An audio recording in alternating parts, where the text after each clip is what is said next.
Bacteria living on people. On average, a person has about 39 trillion bacteria cells living on him or her. That's 39 trillion tiny organisms. Your bacteria outnumber your human cells. Your body has about 30 trillion cells. The diameter of a bacterial cell is about 1% of the diameter of a human cell. We live in symbiosis with our microbiome. Our microbiome is the community of microscopic organisms that live in close relationships with one another and their host body. Close, dependent relationships are symbiotic relationships. Even though all bacteria were thought of as harmful in the past, it turns out that many serve important, helpful roles. For example, P. aeruginosa on our skin helps us fight off many pathogens. Pathogens are something that can cause disease.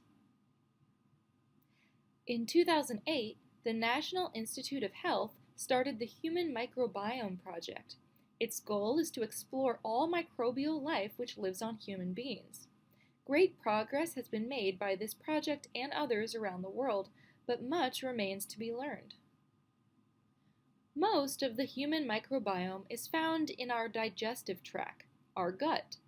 Other bacteria are found on skin and in lungs. Different parts of our skin are home to different bacteria. That's because the conditions are different on each surface.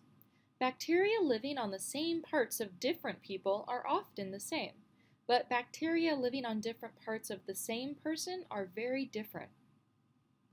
Healthy skin requires healthy bacteria living on it. Antibacterial substances and excessive washing with soap and water can disrupt the bacteria we need and leave us open to attack by pathogenic bacteria.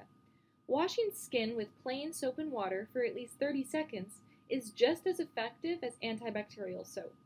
Certain antibacterial soaps have been banned for consumer use as of 2016, as they contain chemicals that are harmful to people. However, antibacterial lotions are permitted when needed in hospitals or when soap and water are unavailable.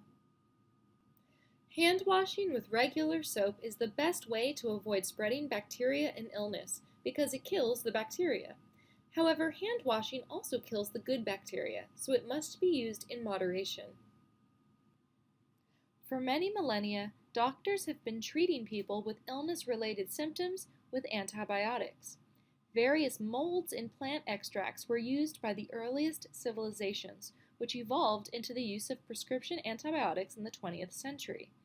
Over time, the overuse of these antibiotics has led to the emergence of bacterial species that are immune to antibiotics. These are the most deadly type of bacteria. Ironically, the deadliest type of antibiotic-resistant bacteria are found in hospitals. How does antibiotic resistance occur? Step 1. There's a high number of bacteria. A few of them are resistant to antibiotics. Step 2. Antibiotics kill bacteria causing the illness, as well as good bacteria protecting the body from infection.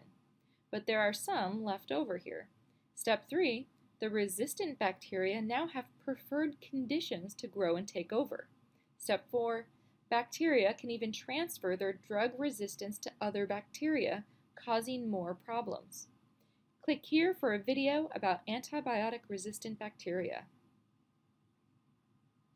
You might think of our digestive system as being inside us, but it actually passes through us, just like the hole of a donut is outside the surface of the donut. Our digestive system is part of the external world. During birth, we are given essential bacteria from our mothers. Her milk then feeds us and our bacteria. The third largest component of breast milk is a group of sugars which cannot be digested by the baby.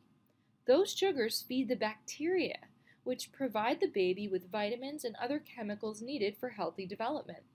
From the start of our lives, we are nourishing the bacteria we live with to survive. Until recently, it was thought that healthy lungs were sterile, that there were no bacteria present in a healthy person. We now know that there are at least 140 types of bacteria living in our lower lungs. Click here for an article about bacteria in lungs.